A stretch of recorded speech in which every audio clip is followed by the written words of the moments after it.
fresh back from the Senior Bowl. Who flashed? Who jumped out at you in the 3 practices you saw? You always get mad at me because I always like talking about O-linemen and stuff. I don't get and, mad, Mike. I don't get mad. I know you don't. I'm just teasing. I just get even. Don't worry about it. I couldn't let you go without a shot. Nice. Of course. The 3 quarterbacks I wanted to see were Jackson Dart, Jalen Milroe, and Riley Leonard. They were all on the same team.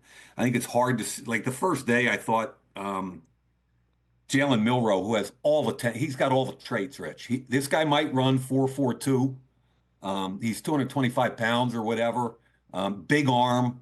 2 different offenses coming out of Alabama. Didn't play as well this year. I thought he held the ball and looked a little bit slow at decision making the first day, and that's kind of what you expect with a new offense, and you're under center and doing some things. But I thought the stars of the show, really, Rich, were the D linemen. There was a Deion Walker out of Kentucky, Walter Nolan from Ole Miss, T.J. Sanders from South Carolina, Mike Green from Marshall. I thought the 2 teams there, their D lines were loaded with high level guys. And so basically where I was, like usual, was the O-line, D-line 101 drills. Well, I think they're the foundation of your team. Yeah, I mean, and again, I guess it's kind of all full circle here. You talk about what the Chiefs and what the Eagles do. They hit the crap out of both sides of the line and then build out. Well, obviously, you got difference-making quarterbacks as well. Yep. Are you like DJ saying Abdul Carter's the best coming out right now? I love Abdul Carter.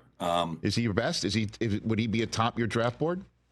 He'd be right there. I think the other guy that's really intriguing is Jalen Walker, who plays off the ball linebacker at Georgia, but what he does best is rush the quarterback, which is the exact evaluation I had on Micah Parsons when he came out of Penn State. So I think it's really cool because Abdul Carter had to learn to play that edge position also. And I think he's high level talent. And, he's a top 5 pick, I think, in any draft.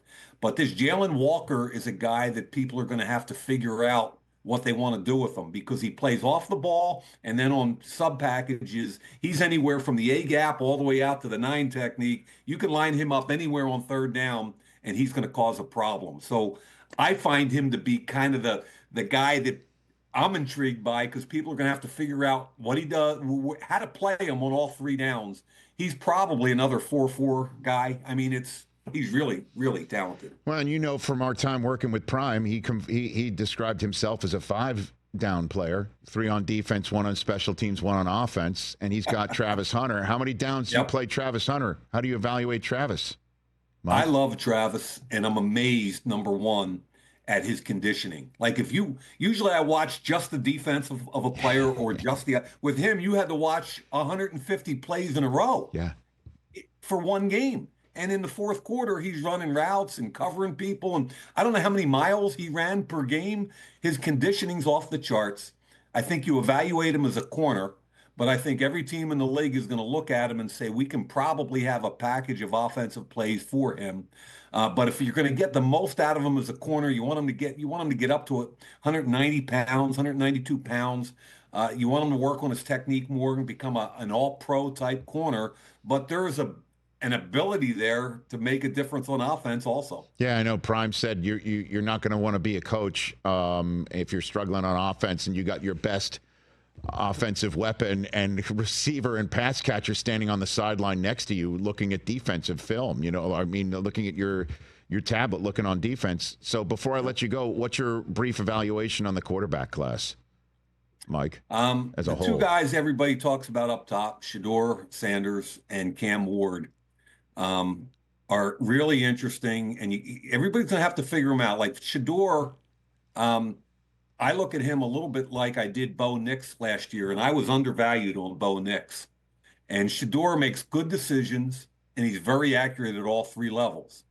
He's got some bad habits, and I think part of that is because it was such a bad offensive line 2 years ago, and it was maybe at best average this year. But I look at him a little bit like, okay, accurate and decision-making. They're really good things you can build on, okay? Cam Ward, I'm intrigued by because atypically in college football, which is a lot of lateral throws and bubble screens and all the shorts. This kid just wants to push it down the field as far as he can, as often as he can, and he buys time with his legs. He makes crazy kind of throws. But he had, I think, 38, 39 touchdown passes, 7 interceptions. 6 of the interceptions that I saw were on him. Like he's got to make better decisions, but that's what you get with a little bit of a gunslinger. The bottom line, Rich, is if you took these, to me, if you take these two kids and compare them to last year, at best they're going to be the vying for the 5th quarterback, because I thought last year's quarterback class was special and different, and the first 4 guys I would have had rated above both of them. Catch the Rich Eisen Show every single day on the Roku channel, 12 to 3 Eastern, for free.